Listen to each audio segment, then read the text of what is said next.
Hello, Shantha பாட்டி பேசுகிறேன். ஒரு அப்பாவும் பிள்ளைக்கு கல்யாணம் பண்ணிட்டாங்க.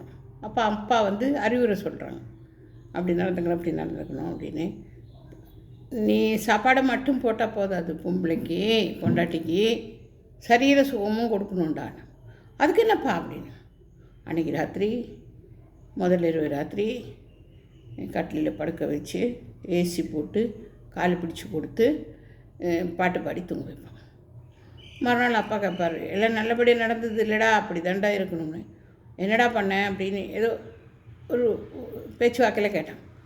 நான் நல்லா சாப்பாடு போட்டு பழம்பழம்லாம் கொடுத்து ஏசி போட்டு கட்டிலில் போட்டு பாட்டு பாடி தூங்க வச்சப்பா.